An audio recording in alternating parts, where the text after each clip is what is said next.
যারা অফিসগামী রয়েছেন তারা নিশ্চয়ই বেরিয়ে পড়েছেন বা বেরোনোর প্রস্তুতি নিচ্ছেন। তাদের জন্য ট্রাফিকের আপডেট জানাতে চাই এবং সেই সাথে দিনের পরিকল্পনা গুছিয়ে নেওয়ার জন্য আজকে কোন সময় দিনে আবহাওয়া কীরকম থাকবে সেই খবরাখবর জানাতে চাই। সহকর্মী ফারদিন রয়েছেন স্টুডিওতে, তিনি জানাবেন সেই খবর। তাহলে অসংখ্য ধন্যবাদ আপনাকে। দর্শক, আপনারা সকাল সকাল আসলে গুড মর্নিং বাংলাদেশ যদি আপনি দেখেন, আপনি কিন্তু সারাদিনের যে কর্মপরিকল্পনা আপনি সাজিয়ে ফেলতে পারবেন। আপনাকে আমি একটু আবহাওয়ার সংবাদটি দিয়েই শুরু করতে চাই, যেহেতু গত কয়েকদিনের আবহাওয়াটা একদমই আনপ্রেডিক্টেবল। হঠাৎ বৃষ্টি নামছে, হঠাৎ আপনি ঝড়ের মধ্যে পড়ে যাচ্ছেন এবং বজ্রপাত এটি কিন্তু আশঙ্কাজনক হারে বেড়েছে। এখন এটি প্রায় জাতীয় দুর্যোগ পর্যায়ে চলে গেছে এবং প্রায় প্রতিদিনই আমরা খবর পাচ্ছি দেশের বিভিন্ন অঞ্চল থেকে এই বজ্রপাতে মৃত্যুর খবর কিন্তু আসছে। এবং আমি আসলে একটু বলে দিতে চাই, যারা গ্রামীণ অঞ্চল থেকে দেখছেন, যারা মাঠে বা ফসলের ক্ষেতে যান, কাজ করেন, তারা একটু সাবধান থাকবেন, খোলা জায়গায় অবস্থান না করার চেষ্টা করবেন যদি ঝড় চলে আসে। সেই ক্ষেত্রে আমরা একটু শুরুতেই সকালের ওয়েদারটা আমরা একটু দেখে নেব এবং সারাদিন কেমন ওয়েদার বা আবহাওয়া থাকতে পারে। ঢাকার ওয়েদারটা আমাদের হাতে আছে। 24 ডিগ্রি সেলসিয়াস আমরা দেখতে পাচ্ছি এই মুহূর্তে সকাল 8টায়, এবং অনুভূত যেই তাপমাত্রাটি সেটি হচ্ছে 28 ডিগ্রি সেলসিয়াস। এবং সারাদিন আসলে মেঘাচ্ছন্ন থাকবে বলেই অ্যাকুওয়েদার বলছে, এবং খুব একটা রোদের সম্ভাবনা নেই।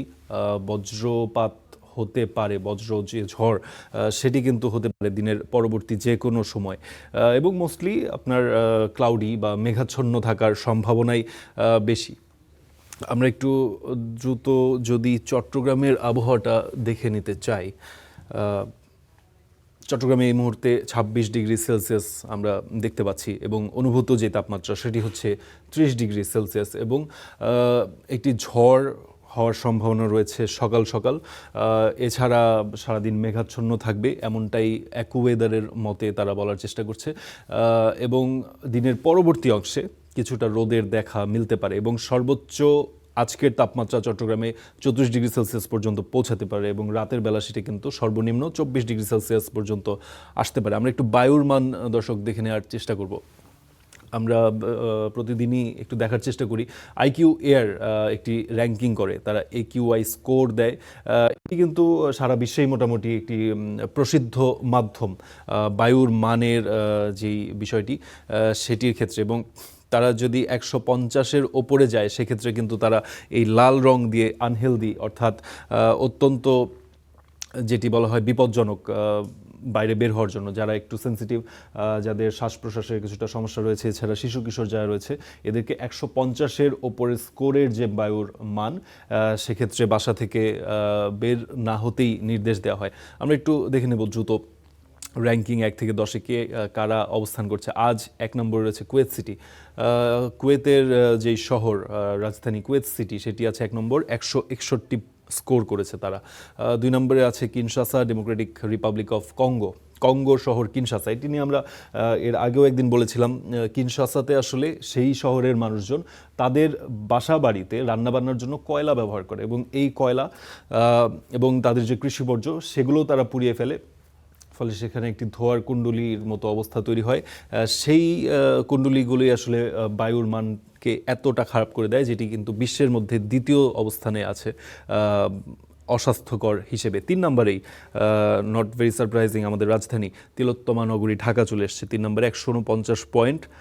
150-এর 1 পয়েন্ট নিচে আছে। আসলে খুবই স্বাভাবিক চিত্র। আমরা প্রায় প্রতিদিনই ঢাকাকে দেখি 1 থেকে 5-এর মধ্যেই তার অবস্থান। 4 নম্বরে রয়েছে চেংদু, চায়না শহর। 5 নম্বরে রয়েছে পাকিস্তানের করাচি। 6 নম্বরে রয়েছে ভারতের দিল্লি। 7 নম্বরে ইন্দোনেশিয়ার জাকার্তা। 8 নম্বরে রয়েছে ভিয়েতনামের হানোই। 9 নম্বরে পাকিস্তানের লাহোর, এবং 10 নম্বরে রয়েছে আরব আমিরাতের দুবাই শহর। 11 নম্বরে রয়েছে চায়নার বেইজিং। আমরা দ্রুত একটু বিশ্বের যেই হেলদি বা স্বাস্থ্যকর বায়ুর তালিকা সেটিও একটু দেখে নিতে চাই, এবং আপনারা সাথে সাথে খেয়াল করতে পারেন এই পয়েন্টগুলোর যেই তারতম্য, যেই অস্বাস্থ্যকর পয়েন্টগুলো আমরা দেখছিলাম, স্কোর যারা করেছে তাদের সাথে এই স্কোরগুলোর তারতম্য আপনি দেখলেই বুঝতে পারবেন। 1 নম্বরে রয়েছে ক্যানবেরা, অস্ট্রেলিয়া, তার পয়েন্ট কিন্তু 8।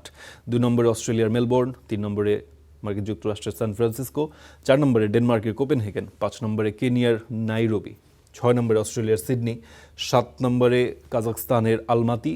8 নম্বরে রয়েছে মার্কিন যুক্তরাষ্ট্রের লস অ্যাঞ্জেলেস, 9 নম্বরে রয়েছে সুইডেনের স্টকহোম এবং 10 নম্বরে রয়েছে জার্মানির মিউনিক। এবং আপনি যদি একটু খেয়াল করেন 10 নম্বর পর্যন্ত যাদের অবস্থান তাদের স্কোর কিন্তু 20-এর নিচে, অর্থাৎ অত্যন্ত স্বাস্থ্যকর এই বায়ুর মান এই শহরগুলোর। এবং সেখানে আপনি যদি বিপরীতে দেখেন তাহলে দেখবেন সবাই কিন্তু প্রায় 150-র ওপরে। দর্শক, আমরা একটু দ্রুত আজ ঢাকা শহরের ট্রাফিক আপডেটটি জেনে নিতে চাই। ঘড়িতে এখন প্রায় 8:10 বাজে। অনেকেই অফিসে যাওয়ার জন্য রেডি হচ্ছেন, হয়তো ব্রেকফাস্ট করছেন, পরিকল্পনা করছেন কোন রাস্তাগুলো আপনারা অ্যাভয়েড করবেন সেটি একটু আমরা দেখে নিব। দর্শক, আজ কিন্তু মঙ্গলবার, এটি জিনিস খেয়াল রাখবেন। আজ কিন্তু আপনার নিউ মার্কেট সহ বসুন্ধরা সিটি সহ বড় বড় যেই মার্কেটগুলো রয়েছে এই অঞ্চলের, এই মার্কেটগুলো কিন্তু বন্ধ থাকবে আজ মঙ্গলবার। অনেক ক্ষেত্রে আমার সাথে যেটি হয় যে আমি মঙ্গলবারেই আসলে শপিংয়ে যাই এবং গিয়ে দেখতে পাই যে সেই মার্কেটগুলো বন্ধ। আপনারা এই ভুল করবেন না। এজন্য সকাল সকাল আপনাদের এই জিনিসটি জানিয়ে রাখলাম। আমরা একটু দেখতে চাই, আমরা একটু শুরু থেকে আসি, মিরপুর দিয়ে শুরু করব। আচ্ছা, মিরপুরে কিন্তু যেই ব্যাপারটি, মিরপুর 11 পল্লবীর যেই মেট্রো স্টেশন, এইখানে আমরা সকাল সকাল একটি যানজট লক্ষ্য করে থাকি প্রায় প্রতিদিনই, আজকেও তার ব্যতিক্রম নয়। সেই মেট্রো স্টেশনের নিচে কিন্তু একটি যানবাহনের ভিড় আমরা লক্ষ্য করছি এবং মাটি কাটা যে রোডটি রয়েছে, এই ইউলুপ বা যে ইন্টারসেকশনটি, একে কেন্দ্র করে কিন্তু একটি ব্যাপক যানজট সৃষ্টি হয়েছে এবং লাল থেকে কালচে লালের দিকে চলে গেছে। এই রাস্তাটি আপনারা আজ আমার মনে হয় যে অ্যাভয়েড করতে পারলেই ভালো। বিকল্প কোনো রাস্তা আপনি ব্যবহার করুন, তাতে সুবিধা হবে। এছাড়া আমরা যদি একটু এদিকটায় আসি, আমরা দেখতে পাচ্ছি সকাল সকাল আসলে খুব একটা যানজট এখনও সেভাবে হয়নি। এদিকে আমরা দেখতে পাচ্ছি কাজীপাড়া, মিরপুর 10 কাজীপাড়ার এদিকটায়, শেওড়াপাড়ার এদিকটায় কিছুটা এটি যানজট বলা যাবে না সে অর্থে, কিন্তু যদি ভাসানটেকের এই দিকটায় দেখেন, এদিকে কিন্তু কিছুটা জ্যাম রয়েছে। এটি আসলে সকালবেলা খুব বেশি দুশ্চিন্তার কারণ নেই, এখানে হয়তো 10-15 মিনিট সময় আপনার লাগতে পারে। এছাড়া মহাখালী বাস টার্মিনালের এই দিকটা আমরা আজ দেখতে পাচ্ছি সারপ্রাইজিংলি আজ ফাঁকা রয়েছে।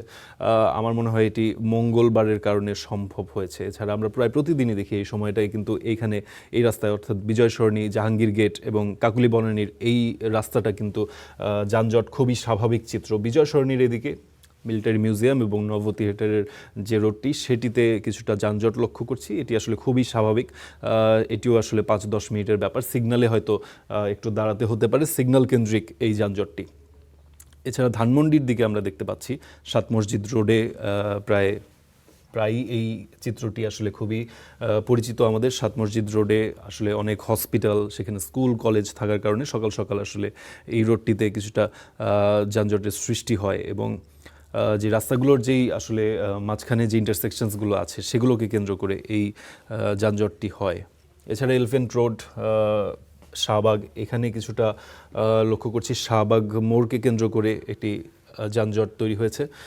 এছাড়া কারওয়ান বাজার এবং ইস্কাটন বা বাংলা মোটরের যেই মোড়গুলো রয়েছে সেই মোড়গুলোকে কেন্দ্র করে বেশ কিছু যানবাহনের ভিড় আমরা লক্ষ্য করছি। বিশেষ করে আপনি যদি খেয়াল করেন মালিবাগের এই দিকটায়, রামপুরা মালিবাগ যে রোডটি আবুল হোটেলের সামনে দিয়ে, সেই রোডটিতে এই মুহূর্তে আসলে বেশ ভালোই একটি যানজট রয়েছে। এছাড়া বাকি যেগুলো রয়েছে বাড্ডায় আসলে খুব বেশি যানজটের চিত্র নেই, যেটি ওই রাস্তায় আসলে স্বাভাবিক যানবাহনের গতি আসলে একটু কম, সেটি আমরা দেখতে পাচ্ছি। যানবাহনের ভিড় কিছুটা রয়েছে, তবে তেমন দুশ্চিন্তার কোনো কারণ নেই, সেই অর্থে যানজটে হয়তো আপনাকে পড়তে হবে না। যাত্রাবাড়ির মোড়কে কেন্দ্র করে কিছুটা যানজট রয়েছে, এটি আসলে খুবই স্বাভাবিক, তেমন কোনো দুশ্চিন্তার কারণ নেই। তো দর্শক, এটিই ছিল আজকের সকাল 8টার মঙ্গলবারের যেই ট্রাফিক আপডেট, এবং এর আগে আমরা আসলে জানছিলাম ঢাকার এবং চট্টগ্রামের আবহাওয়ার আপডেট। আমরা আবারও ফেরত যাব আমাদের প্রাইম সেটে। অসংখ্য ধন্যবাদ ফারদিন।